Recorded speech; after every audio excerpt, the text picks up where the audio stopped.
Om Shanti. Good morning. 20 जुलाई 2022 प्रातः मुरली। मीठे बाबा बोले, मीठे बच्चे, तुम रूहानी से ना हो। तुम्हारे बिगर रावण से सारे विश्व की रक्षा कोई कर नहीं सकता। इसी शुद्ध नशे में रहना है। आज का प्रश्न, बाप दादा किन बच्चों की बलिहारी का गायन करते हैं? उत्तर, बाबा कहते बलिहारी उन बांधेली बच्चियों की है जो मार खाते भी शिव बाबा को याद करती है। मार खाने से और ही नष्टो मोहा बनती जाती, जिस कारण उनका पद और ही ऊंचा हो जाता है। बाप ऐसे बच्चों को तसल्ली देते हैं, बच्चे तुम अपने को आत्मा समझो। यह देह तुम्हारी नहीं है। तुम बाप के बन चुके हो तो अवस्था पक्की होती जाएगी। सच्ची दिल पर साहेब राजी होगा। आज का गीत, तुम्हें पाके हमने जहान पा लिया, जमीन तो जमीन आसमां भी पा लिया। ओम शांति। बच्चे सामने बैठे हैं, जानते भी हैं हम सेना है। किसकी सेना है? ईश्वर की। क्या कर रहे हो? हम रावण पर विजय पा रहे हैं। गोया इस सारी सृष्टि को रावण राज्य से छुड़ाए अपने राज्य की स्थापना कर रहे हैं। बैठे देखो कैसे साधारण रीति हो, कोई हाथ पांव नहीं चलाते हो, परंतु हो बड़ी जबरदस्त सेना। तुम मददगार हो ईश्वर के। ईश्वर भी गुप्त है, तुम भी गुप्त हो। उनको शहंशाह भी कहते हैं।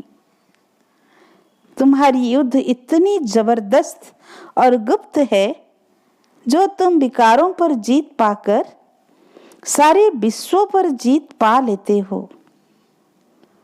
तुमको फील होगा जैसे वह सेना है वैसे हम भी रूहानी सेना है। समझते हो भारत का सारा मदार है इस सेना पर। हम सेना ना होती तो दूसरे जीत पा लेते। उस सेना में तो कभी कभी राजाओं आदि को भी भगाए मिलिट्री का राज्य कर लेते हैं। मिलिट्री समझती है हमारे बिगर कोई देश की रक्षा कर नहीं सकता।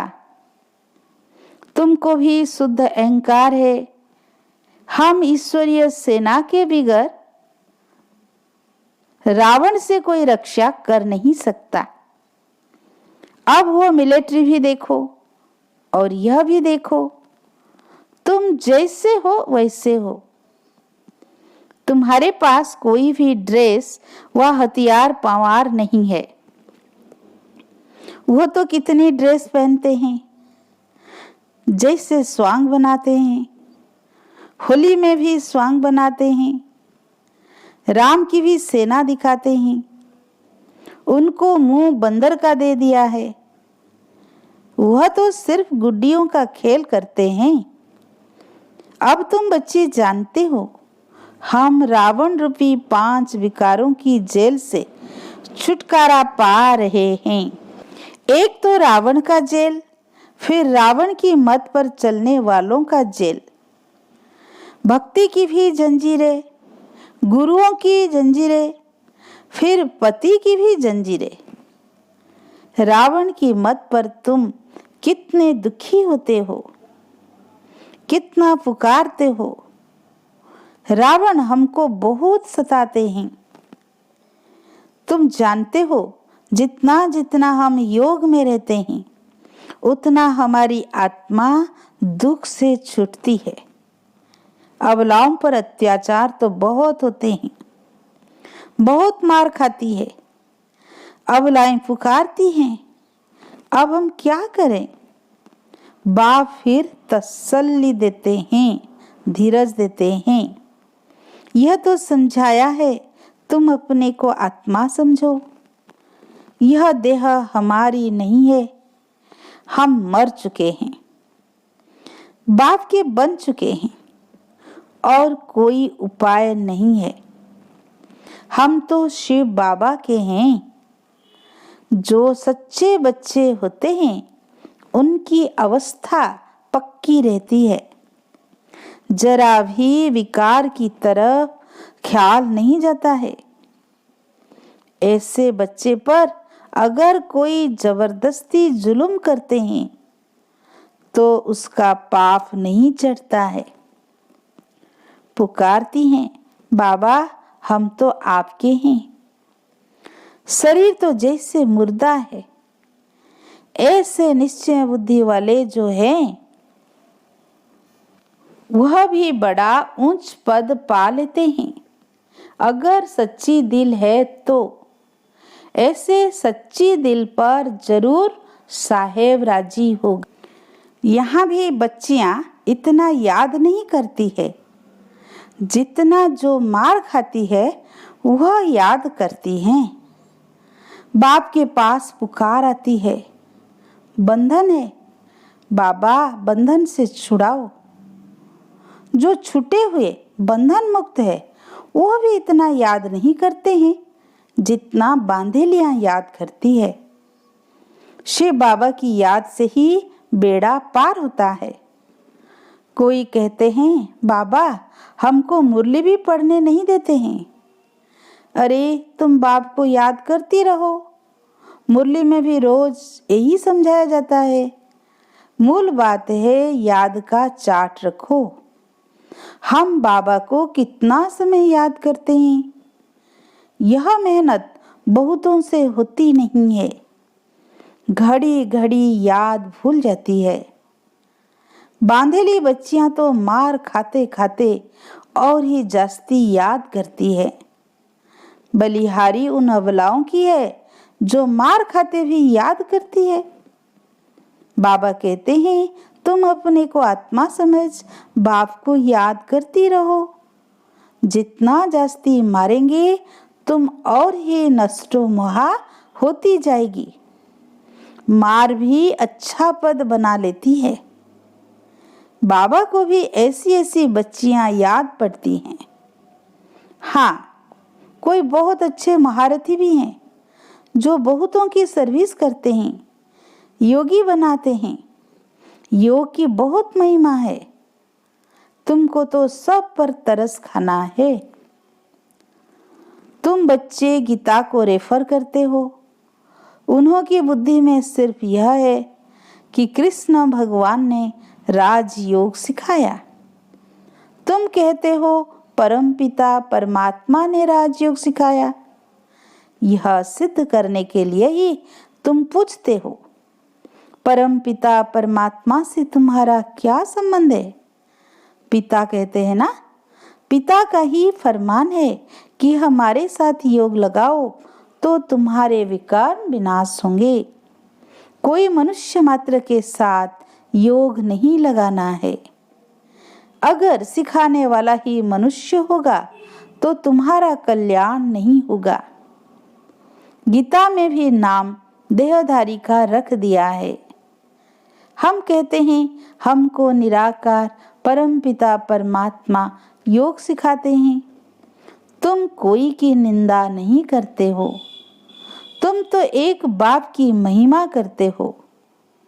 परंतु समझाने वाले बड़े तीखे और सयाने चाहिए, क्योंकि वहां बड़े बड़े विद्वान पंडित भी बहुत आते हैं।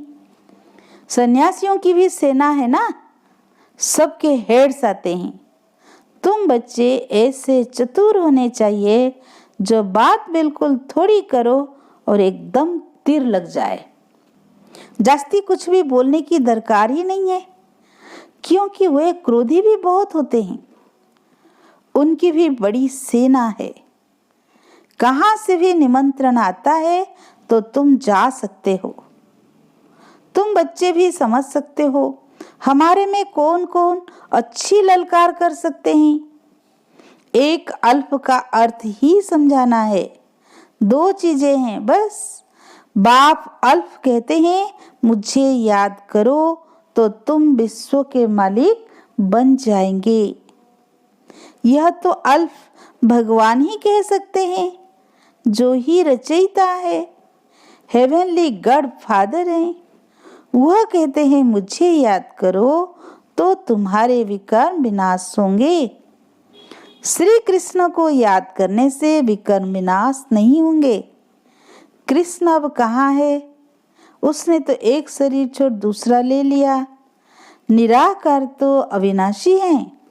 सारी समझानी इस बात पर देते हैं। कितनी भूल कर दी है। भगवान उवाच मैं तुमको विश्व का वर्षा देता हूँ। कृष्ण कैसे सबको वर्षा देगा? कृष्ण तो भारत का है ना। पतित तो सारी दुनिया है। सबका पतित पावन एक ही निराकार है। तुम्हारी बुद्धि में यह सब बातें हैं। भक्ति के पाठ की भी नॉलेज है। पहले पहले होती है शिव की पूजा। सोमनाथ का मंदिर बना हुआ है।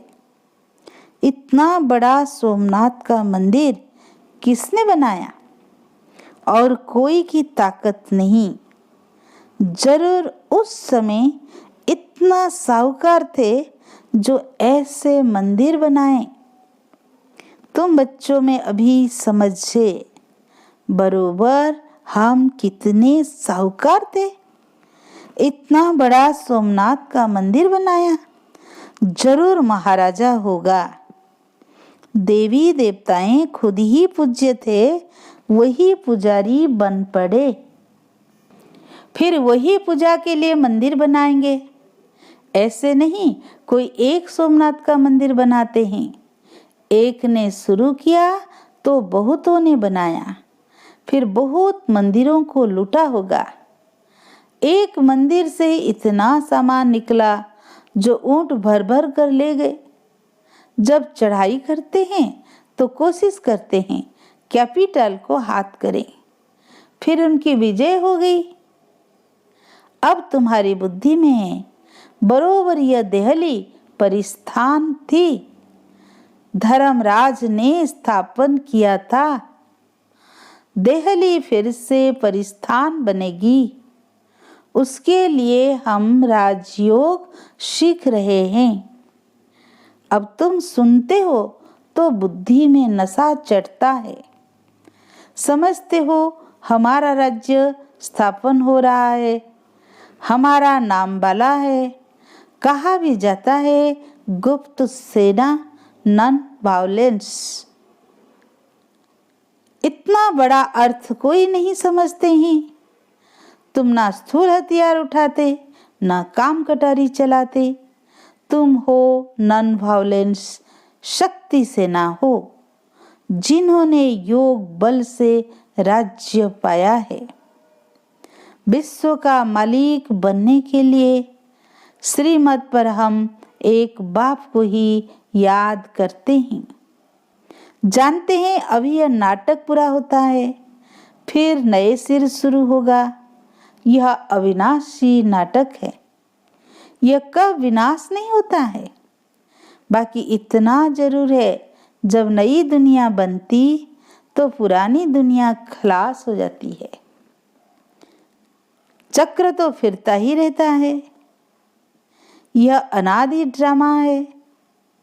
जैसे भगवान के लिए कहते हैं हाजिर नाजिर हैं, वैसे यह ड्रामा चक्कर लगाता ही रहता है। इस ड्रामा में सब एक्टर्स हैं ही हैं। तुम जानते हो मूल वतन और स्थूल वतन है ही हैं। फिर सतयुग त्रेता चक्र लगाकर फिर रिपीट होता है। यह अविनाशी ड्रामा है। हम एक्टर्स भी ड्रामा में ही हैं। शुरू से अंत तक सबका पाठ है ही है। वह छोटा ड्रामा होता है जो पुराना हो जाता है। यह कभी पुराना नहीं होता। यह अविनाशी ड्रामा कब पुराना होता है क्या? नहीं। बाकी हम पाठ में आते हैं, नए से पुराने हो, फिर पुराने से नए हो जाते हैं। तुम जानते हो, बरोबर हम राजा रानी थे, अब रंक बने हैं, रंक से फिर राव बनते हैं। रंक माना फकीर, बाप आकर सबको राह बताते हैं। तुमको बहुत नशा होना चाहिए। यह नई नॉलेज तुमको मिलती है और मिलती भी एक ही बार है। यह समझते हो ना कि हम डायरेक्शन अनुसार इस सृष्टि पर अपनी बादशाही स्थापन कर रहे हैं। बाप कहते हैं मुझे याद करो और बादशाही को याद करो। हाँ, बाकी यह सितम तो होंगे ही। सितम भी कर्म भोग है। पुरुष स्त्री को मारता है, ऐसे ही कोई मार सकता है क्या? तुमने भी उनको मारा होगा। वही हिसाब किताब चुक्त हो रहा है। यह सब कर्मों का हिसाब किताब है।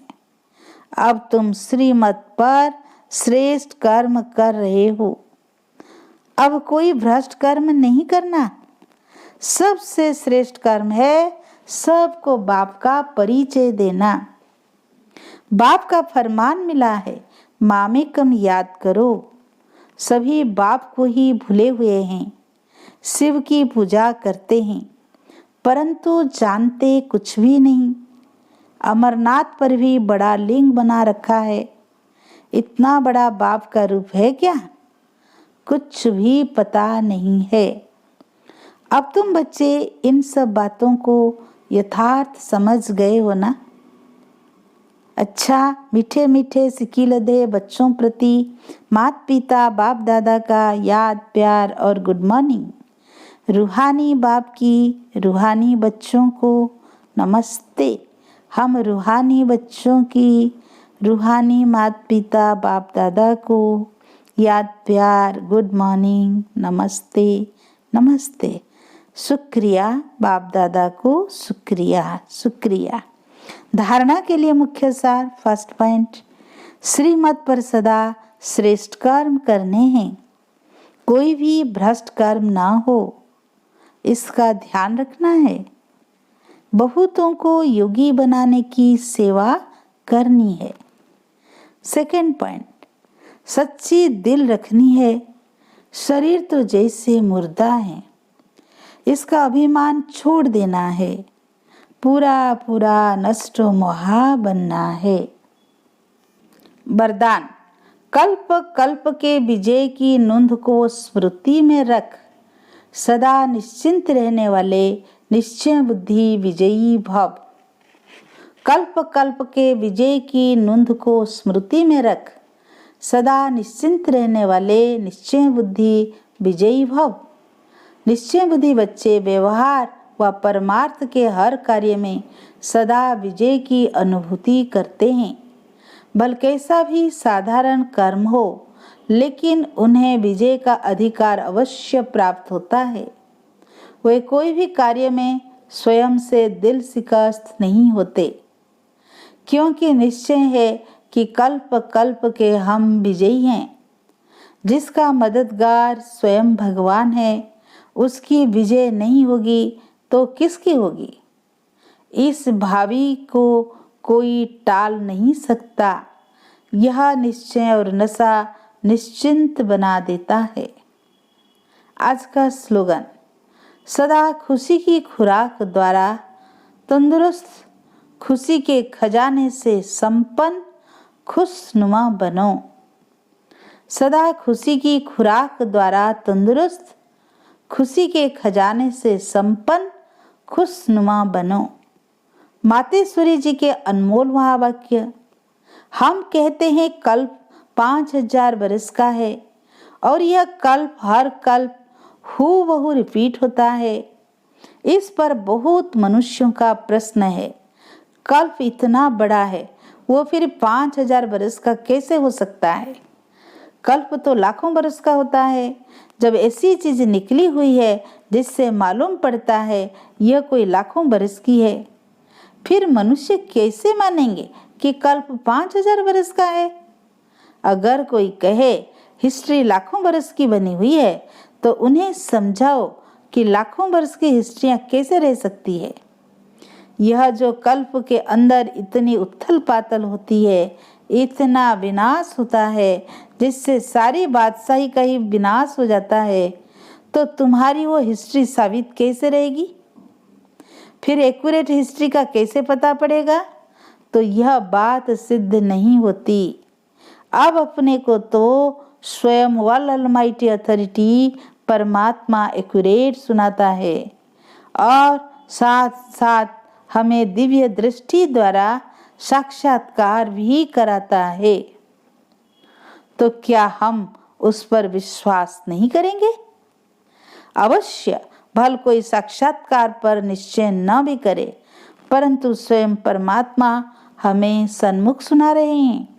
पहले तो हमको यह निश्चय है कि हमें पढ़ाने वाला कौन और फिर सारी सृष्टि का कैसे हूबहू चक्र लगाती है, इस राज को भी हम समझ चुके हैं। तभी हम अपने अनुभव और प्रैक्टिकल जीवन को देख यथार्थ कह रहे हैं कि कल्प 5000 वर्ष का है। सेकेंड पॉइंट, आत्मा और परमात्मा का अंतर भेद इस पर समझाया जाता है कि आत्मा और परमात्मा का रूप एक जैसा ज्योति स्वरूप है।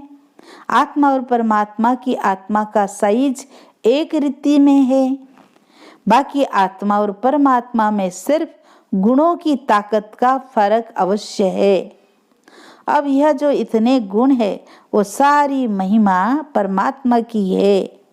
परमात्मा दुख सुख से न्यारा है, सर्वशक्तिमान है, सर्वगुण संपन्न है, 16 कला संपूर्ण है, उनकी ही सारी शक्ति काम कर रही है। बाकी मनुष्य आत्मा की कोई शक्ति नहीं चल सकती है। परमात्मा का ही सारा पाठ चलता है।